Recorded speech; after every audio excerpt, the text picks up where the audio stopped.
quelqu'un qui n'a pas la connaissance. C'est quelqu'un qui est résigné. Il ne comprend rien au monde. Alors il a recours aux superstitions, au maraboutage, aux fétiches, qui n'ont aucun effet.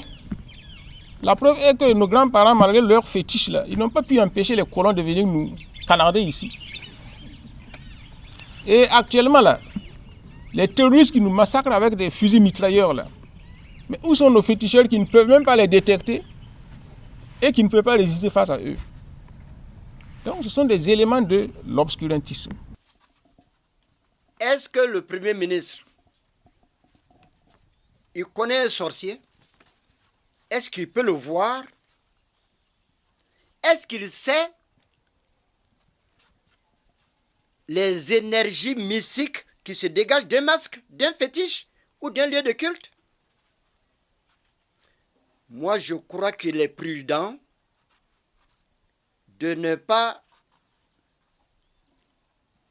dénigrer les ancêtres.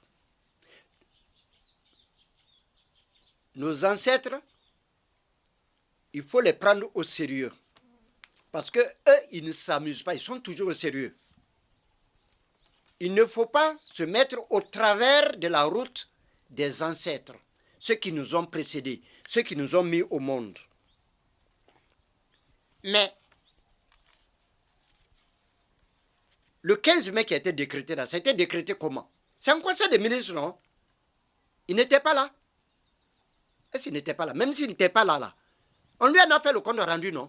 Il a mal choisi donc son exemple parce que le problème du terrorisme est général et si on s'en tient donc à tout ce qui a été fait, il y a des villages qu'on n'arrive pas à atteindre parce que voilà, les fétiches protègent donc des villages et si toutefois des terroristes s'y aventurent, ils ont des dégâts à leur niveau. Donc les fétiches ont toujours donc accompagné donc le peuple burkinabé, les villages.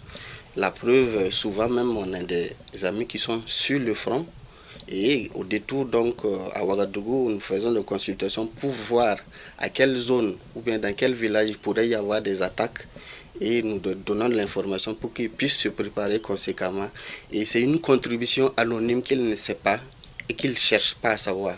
Les gens aiment dire qu'ils aiment la culture africaine, mais quand il s'agit justement de montrer cet amour-là, malheureusement, on n'arrive pas à retrouver cela. Et vous-même, vous avez notifié cette incohérence. Pendant que le gouvernement est en train de faire justement cet élan, on a le Premier ministre, malheureusement, avec des mots comme ça, qui vient peut-être, en tout cas, blesser beaucoup de personnes.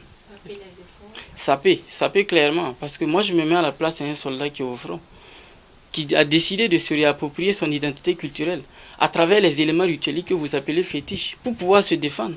Essayez d'imaginer cette personne maintenant, à qui on fait comprendre que ça ne sert à rien. Vous pensez que le Vietnam a gagné sa guerre parce qu'il avait les meilleures armes?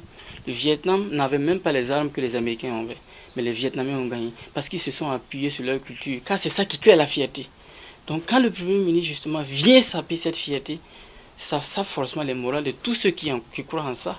Ah, s'il a une chose à faire, c'est demander pardon au peuple. Et surtout aux traditionnalistes que nous sommes.